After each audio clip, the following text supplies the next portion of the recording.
Oi, gente! Estamos de volta aqui em casa, para alegria de muitos e tristeza de poucos. Desculpa, gente, por ontem.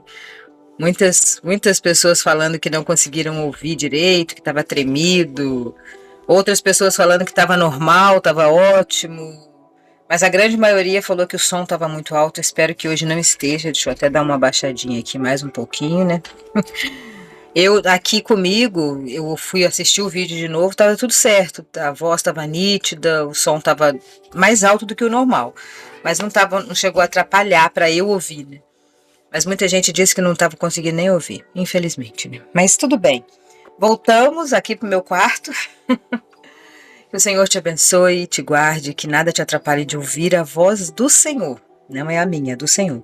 Isaías capítulo 3. É bem pequenininho, temos 26 versículos. E vamos falar mais uma vez sobre o orgulho. Orgulho, a soberba. Vamos ver o que o Senhor tem para nós. Que você abra o seu coração, abra os seus ouvidos espirituais e que o Senhor fale com você na profundidade aí, no que você precisa ouvir para o dia de hoje. Isaías 3 é o maná de hoje. Cuidado! O Senhor Deus, o Todo-Poderoso, vai tirar de Jerusalém e de Judá todo o sustento e todo o mantimento, e não haverá nem comida, nem água. Já começamos com uma profecia pesada, né? Isaías está profetizando que o Senhor vai tirar o sustento, vai tirar a comida e a água deles ali, porque eles estavam confiando muito nos recursos e nada em Deus. E muitas vezes a gente age assim também, né? Nós confiamos que vamos conseguir as coisas porque temos recursos financeiros, estéticos, de alimento ou de qualquer coisa. Aí o Senhor vem e tira, não é porque Ele quer te maltratar, é porque Ele quer te acordar, quer te fazer depender somente dEle e não dessas coisas, né? Ele vai tirar também todas as pessoas importantes, os homens corajosos, os soldados, os juízes e os profetas, também os adivinhos e os sábios, os oficiais do exército e as autoridades civis, os conselheiros e todos os feiticeiros. O Senhor escolherá meninos para governar o seu povo. O poder ficará na mão de crianças. Gente, esse versículo é muito legal. Tem vários, né, que assumiram, esqueci o nome dele. Josué, esqueci o nome do cara lá que assumiu com 8 anos. E eu sempre pensei, gente, como é que pode, né, essas crianças assumirem? Eu fui procurar saber eram os tutores, na verdade, que cuidavam, mas quem era o rei, né, daquelas épocas eram aquelas crianças, quando o pai morria, né, e eles assumiam. E vários reis que nós vimos eram novos, né? Tá quase vindo na minha mente o nome do rei lá, que era bem novinho. E Isaías, como dizem, né? Isaías é uma mini bíblia, tem 66 versículos. Lá no primeiro capítulo eu expliquei isso, né? E ela profetiza muito, ela fala muito sobre tudo, assim, sobre as coisas que vão acontecer, que iriam acontecer naquela época. E é incrível, né? Ela tá falando que crianças iriam governar porque o Senhor ia tirar os soberbos, ia tirar toda a escora das pessoas, né? Os feiticeiros eram uma escora, porque qualquer coisa eles consultavam os feiticeiros, eles consultavam os sábios, os sacerdotes, os soldados, os corajosos, para tudo eles tinham pessoas. E chegou uma hora que eles dependiam tanto das pessoas que esqueceram da dependência de Deus, de confiar realmente no Senhor.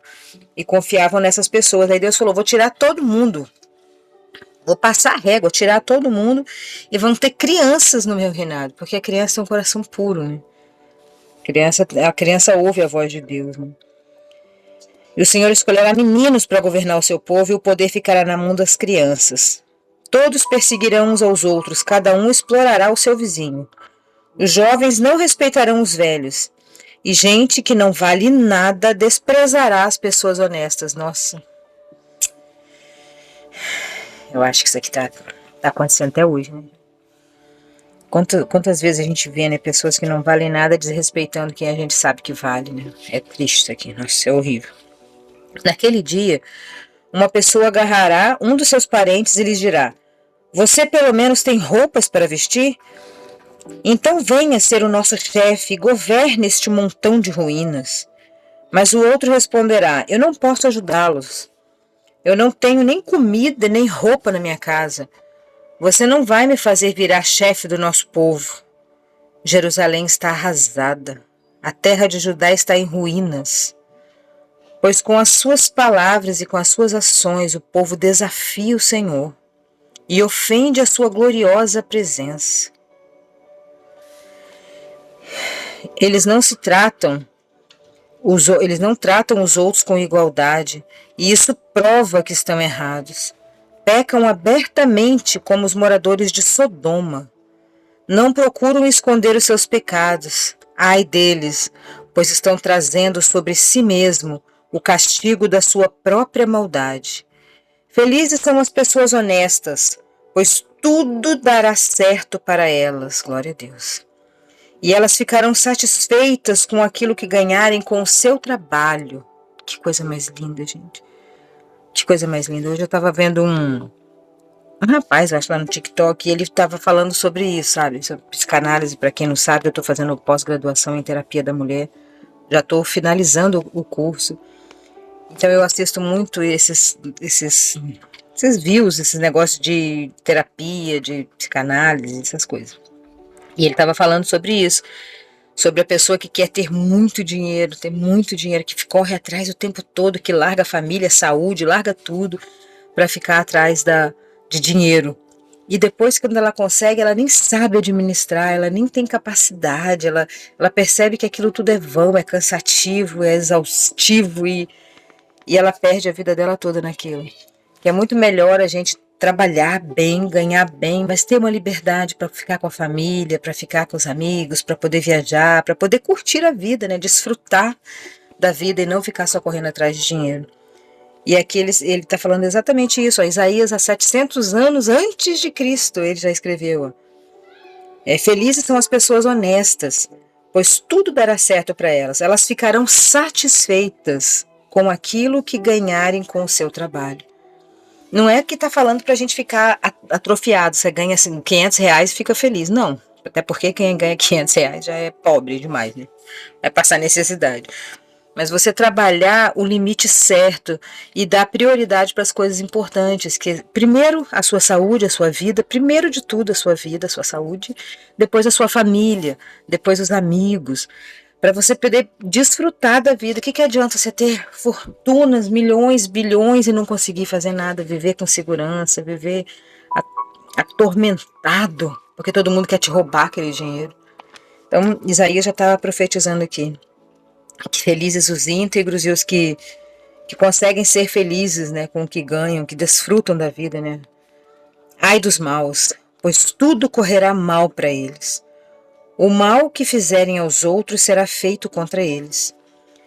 Crianças governam o meu povo. O poder está nas mãos das mulheres. Cadê as pessoas que dizem que Jesus não gosta de mulher, que a Bíblia é patriarcal, é feminista, não sei o que lá, que as feministas falam isso, né? 700 anos antes de Cristo, no Velho Testamento que nós estamos lendo, Deus está profetizando ali, ó, que as crianças vão governar o povo e o poder está nas mãos das mulheres, que nós geramos. Nós fazemos o mundo ser mundo, porque é nós que procriamos, que geramos. Nós somos muito importantes e especiais e Deus nos ama demais. Demais mesmo. Mas tem gente que acha que não, né? Meu povo, as autoridades estão enganando vocês. É de hoje isso? É de hoje, eu acho. Meu povo, as autoridades estão enganando vocês. Estão lhe mostrando o caminho errado. O Senhor Deus vai apresentar a sua causa. Ele está pronto para julgar o seu povo. Contra as autoridades, os líderes, ele fará esta acusação. Foram vocês que acabaram com Israel, a minha plantação de uva. Aqui é uma palavra de carinho. A minha plantação de uva, o meu bebê, o meu nenenzinho, a menina dos meus olhos. É tipo isso. Assim, vocês acabaram com a minha plantação de uva, com o meu xodó. As suas casas estão cheias das coisas que vocês roubaram dos pobres. Com que direito vocês enganam o meu povo e exploram os pobres? É o Senhor, o Deus Todo-Poderoso, quem está falando. Deus repreende as mulheres em Jerusalém. O Senhor Deus disse: Vejam como as mulheres de Jerusalém são vaidosas, andam com o nariz para cima e com olhares atrevidos.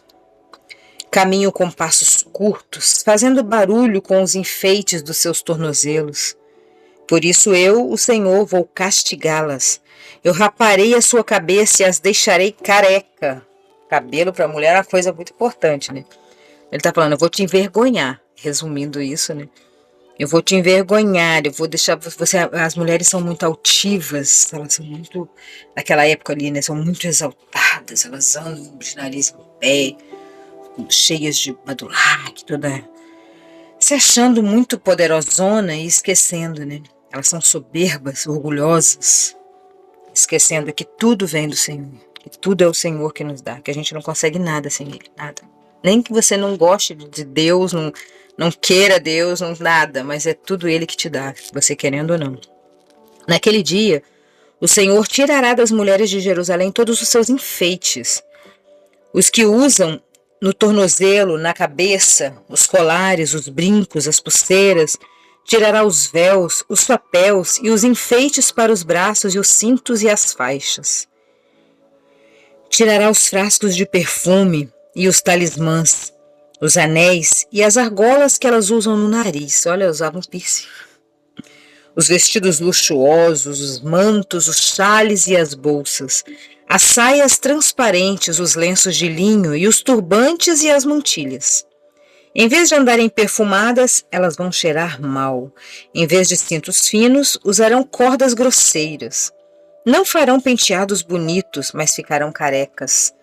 Não usarão roupas finas, mas roupas feitas de pano grosseiro. A beleza delas vai virar uma feiura de dar vergonha. Os homens de Jerusalém serão mortos na guerra. Até os mais valentes morrerão. A cidade ficará de luto e chorará como se fosse uma mulher sentada no chão, completamente abandonada. Que capítulo complicado. Uns estudiosos falam que esse relato, que vem um relato bem certinho de o que as mulheres usavam, como elas usavam, aonde elas usavam, né? Fala das cordas nos tornozelos, os cintos e tal. Isso aqui, eles usam esse capítulo aqui para estudar a moda, a maneira, as boas maneiras, as coisas que elas viviam naquela época ali, que eu acho que é há 8 séculos atrás, mais ou menos, né? E eles estudam isso aqui. Você vê que as mulheres eram altivas, eram metidas, e os homens valentões. O que o Senhor está falando? Igual no primeiro versículo aqui, eu vou tirar o mantimento, não haverá mais comida, o sustento de vocês. Eu vou tirar a base. As mulheres se apoiavam na beleza, na riqueza, na altivez, no orgulho, e esqueciam o Senhor. Elas tinham uma aparência bonita, enfeitada, cheia de ouros, né? Mulheres lindas, exuberantes, homens valentes, fortes, cheios de armas, e esqueciam do Senhor. Eles tinham a aparência boa e o caráter ruim. Eles eram altivos, orgulhosos, pessoas que humilhavam outras pessoas. E o Senhor falou, vou destruir isso tudo. Vocês estão lascados, vai acabar. Eu vou tirar isso de vocês. E você? E eu? O que nos prende? O que nós temos, aonde nós temos nos sustentado? É na nossa beleza, na nossa juventude ou na nossa velhice, no nosso dinheiro, na nossa fala, na nossa vida, nos nossos filhos, na casa? O que? O que tem no seu trabalho, no seu pastorado, na sua liderança, na sua coordenação? O que você está se baseando e se achando muito altivo? Cuidado, porque é justamente isso que substitui o lugar de Deus no seu coração, que Ele vai tirar. Não para te sacrificar, mas para te salvar. Só que para te salvar vai doer. Então, identifique hoje aonde você está se sustentando, que não seja nos braços do Senhor, nas coisas do Senhor, acreditando que é Ele que te dá, sabendo que é Ele que faz, Ele que te dá força para trabalhar, para fazer o que você está fazendo, para fazer o que você tem de sustento aí. Coloque Deus em primeiro lugar, porque se você não colocar, e o Senhor te quiser, Ele vai tirar esse sustento de você, assim como tirou de Jerusalém, que era a menina dos olhos dele. Tirou, nós sabemos que tirou, e E é isso. A gente tem que cuidar para não deixar nada substituir o lugar de Deus no nosso coração. É difícil, mas o Senhor nos dá força. É Ele que nos dá força. Você fica com essa palavra aí, identifique o que está substituindo Deus no seu coração e ressignifique isso. Coloque o Senhor nesse lugar. Porque assim estaremos salvos, livres de sermos destruídos como Jerusalém foi. Beijão e até amanhã. Espero que esteja bom o som.